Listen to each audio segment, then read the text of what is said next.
Shalom, salam sejahtera bagi kita semua. Perkenalkan, nama saya Brenda Frisilia Mangual, NIM 210811020002. Saya mahasiswa dari Universitas Samratulangi, Fakultas Ilmu Sosial dan Politik, Program Studi Ilmu Administrasi Bisnis. Pada saat ini, saya akan memaparkan materi mata kuliah Asas-Asas Manajemen yang sudah saya rangkum dari bab 1 sampai 4 yang saya beri judul Ruang Lingkup Manajemen. Apa itu manajemen? Menurut Kamus Besar Bahasa Indonesia, manajemen adalah orang yang mengatur pekerjaan atau kerjasama di antara berbagai kelompok atau sejumlah orang untuk mencapai sasaran, orang yang berwenang dan bertanggung jawab membuat rencana, mengatur, memimpin, dan mengendalikan pelaksanaannya untuk mencapai sasaran tertentu.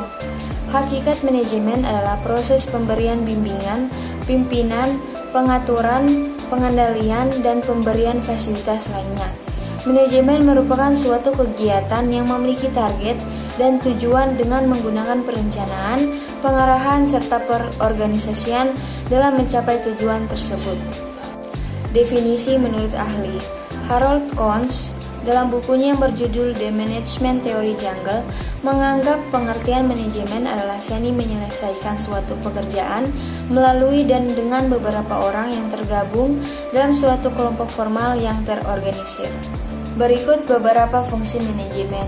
1. Forecasting, 2. Planning, 3. Organizing, 4. Staffing, 5. Directing, 6. Leading, 7. Coordinating, 8. Motivating, 9. Controlling, 10. Reporting. Tingkat dalam manajemen. Di dalam manajemen terbagi menjadi 3 tingkat, yaitu yang pertama, manajemen tingkat atas. Manajemen tingkat atas adalah yang dimaksud para pimpinan organisasi perusahaan, seperti manajer-manajer dengan jabatan penting yang bertanggung jawab penuh dalam mengendalikan kegiatan di suatu perusahaan. Yang kedua, manajemen tingkat menengah. Manajemen pada tingkat ini adalah manajer yang satu tingkat di bawah manajer tingkat atas. Manajer di tingkat ini bertanggung jawab untuk melaksanakan rencana dan kebijakan yang telah dirumuskan oleh manajemen tingkat atas. Manajemen tingkat menengah juga bertindak sebagai penghubung antara manajemen tingkat atas dan manajemen tingkat bawah dalam mengelola setiap kebijakan dan memaksimalkan visi perusahaan. Yang ketiga, tingkat pertama.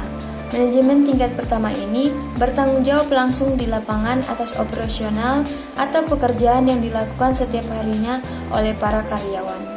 Perkembangan pemikiran manajemen sebagai praktik yang dilandasi konsep teori sebagai berikut. 1. Perkembangan pemikiran manajemen klasik. Teori manajemen klasik terbentuk sebagai upaya menemukan cara terbaik untuk memanajemen dan mengerjakan pekerjaan.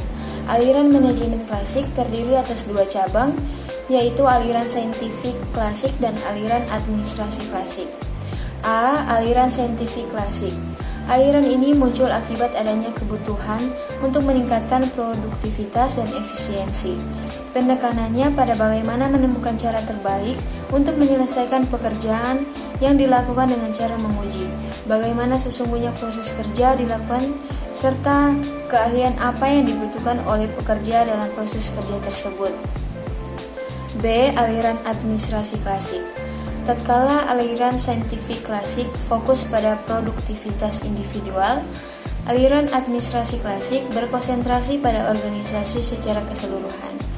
Penekanannya lebih pada bagaimana menciptakan prinsip-prinsip manajerial ketimbang cara-cara kerja yang baru.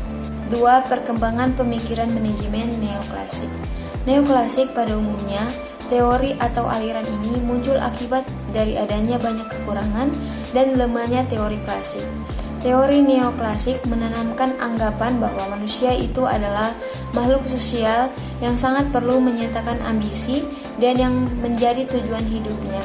Dalam teori neoklasik, manajemen lebih meningkatkan pentingnya aspek psikologis dan sosial karyawan sebagai individu yang bekerja sama untuk mencapai tujuan tertentu.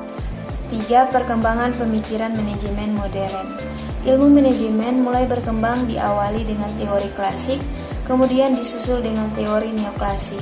Lalu seiring perkembangan kebutuhan yang serba cepat, praktis, dan efisien, muncul teori baru yaitu teori manajemen modern yang lebih menekankan pada aliran kuantitatif dan merupakan gabungan dari operation, research, dan management science. Sebagaimana terdapat kelemahan pada teori ini, biasanya para manajer akan menggabungkan lebih dari satu teori manajemen dalam implementasi di dalam perusahaannya. 4. Pemikiran manajemen postmodern. Postmodern manajemen secara sistemik menjelaskan perbedaan antara perilaku organisasi birokrasi dan keanggotaan organisasi seperti kemitraan. Birokrasi cenderung mendapat pekerjaan yang lebih kaku dan perilaku defensif karena mereka menggunakan pembeli penjual. Untuk mengatur hubungan luas hal penyerapan tenaga kerja, karyawan biasanya disewa untuk melakukan pekerjaan tertentu pada tingkat tertentu dan karena itu membayar karyawan identitas, status, dan membayar selain peran semuanya terikat dengan pekerjaan. Di mana karyawan di bawah anggota menurut Paul Rosenau 1992 bahwa postmodernisme merupakan hal yang berlawanan dengan pengertian modern di mana mengkritik segala sesuatu yang diasosiasikan dengan modernitas. Manajemen postmodern lebih menekankan pada pekerjaan kelompok atau tim di mana wewenang diberikan kepada pemimpin kelompok, kontrol dan pengawasan menjadi tanggung jawab individu. Pekerja sebagai investasi, bekerja pada kelompok-kelompok dengan keahlian yang beragam. Keberagaman keahlian merupakan yang terbaik. Lingkungan manajerial. Lingkungan manajerial adalah lingkungan internal dan eksternal yang mampu memengaruhi kinerja manajer dalam organisasi. Pemikiran manajemen yang paling mutakhir seperti manajemen kontingensi dan manajemen kualitas menghendaki difokuskannya kinerja manajer pada aspek lingkungan yang selalu berubah dan orientasi pada kepuasan pelanggan. Lingkungan seorang manajer terdiri atas faktor-faktor yang selalu berubah secara konstan. Perubahan tersebut dapat berlangsung di lingkungan organisasi. Pengertian pemecahan masalah. Polya dalam Red 2000 mengemukakan pemecahan masalah berarti mencari jalan keluar dari sebuah kesulitan. Suatu cara keluar dari rintangan, mencapai suatu tujuan yang tidak seketika dapat dimengerti. Pemecahan masalah juga merupakan aktivitas berpikir yang diarahkan untuk menemukan jawaban atas permasalahan yang meliputi pembentukan respon dan seleksi atas berbagai kemungkinan respon. Menurut Rahmat 2005, berpikir dilakukan untuk memahami realitas dalam rangka pengambilan keputusan, memecahkan masalah dan menghasilkan hal yang baru. Tahapan dalam pemecahan masalah. 8 langkah untuk program perbaikan dan peningkatan merupakan langkah-langkah yang dipergunakan untuk penanggulangan masalah dan program peningkatan.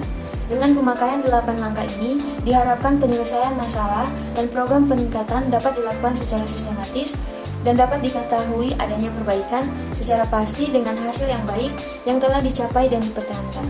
8 langkah pemecahan masalah yang sering digunakan dalam pengendalian kualitas yaitu sebagai berikut. 1. Menemukan masalah. 2. Mencari sebab-sebab yang mengakibatkan masalah. Yang ketiga, menemukan penyebab utama. Yang keempat, menyusun rencana penanggulangan. Yang kelima, melaksanakan rencana penanggulangan. Yang keenam, evaluasi hasil penanggulangan. Yang ketujuh, standarisasi. Yang ke-8, rencana selanjutnya. Definisi pengambilan keputusan mengandung 3 arti. Pertama, pilihan atas dasar logika atau pertimbangan. Kedua, beberapa alternatif yang harus dipilih untuk menghasilkan satu pilihan terbaik. Sementara arti yang ketiga, tujuan yang ingin dicapai dari keputusan tersebut. Maka pengertian teori pengambilan keputusan adalah suatu pemecahan masalah untuk memilih satu alternatif dari beberapa pilihan alternatif yang tersedia.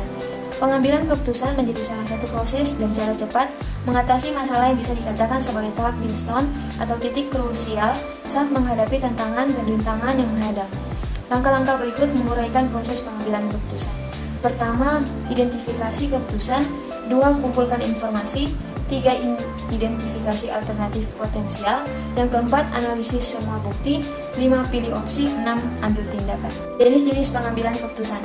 1. Keputusan strategis. 2. Keputusan operasional. 3. Keputusan administratif atau taktik keputusan. Pengertian perencanaan. Perencanaan adalah fungsi dasar manajemen, karena organizing, staffing, directing, dan controlling pun harus terlebih dahulu direncanakan. Perencanaan ini adalah dinamis. Perencanaan ini ditunjukkan pada masa depan yang penuh dengan ketidakpastian karena adanya perubahan kondisi dan situasi.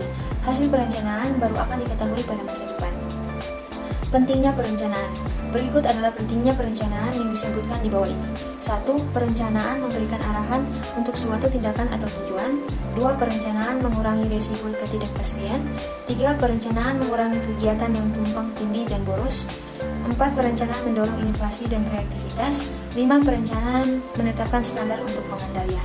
Proses perencanaan. 1. Menetapkan target atau tujuan. 2. Merumuskan keadaan saat ini. 3. Mengidentifikasi segala kemudahan dan hambatan. 4. Mengembangkan rencana atau serangkaian kegiatan untuk mencapai tujuan. Hambatan dalam penetapan perencanaan. 1. Tujuan yang tidak tepat. 2. Sistem penghargaan yang tidak tepat dalam beberapa lingkungan. 3. Lingkungan yang dinamis atau kompleks. 4. Keengganan untuk menetapkan tujuan. 5. Penolakan terhadap perubahan. 6. Keterbatasan yang membatasi apa yang dapat dilakukan organisasi merupakan hambatan utama yang lain. Mengatasi hambatan perencanaan. 1. Pemahaman maksud tujuan dan rencana. Salah satu cara terbaik untuk memperlancar penetapan tujuan dan proses perencanaan adalah dengan maksud dasarnya. 2. Komunikasi dan partisipasi. Meskipun mungkin dibuat pada tingkat tinggi, tujuan dan rencana tersebut harus dikomunikasikan kepada pihak yang lain dalam organisasi.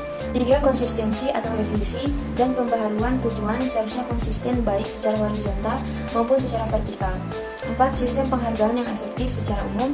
Orang seharusnya diberi penghargaan baik karena menetapkan tujuan dan rencana yang efektif maupun karena berhasil mencapainya. Baik, itulah paparan materi mengenai manajemen, kiranya dapat bermanfaat bagi kita semua. Sekian dan terima kasih.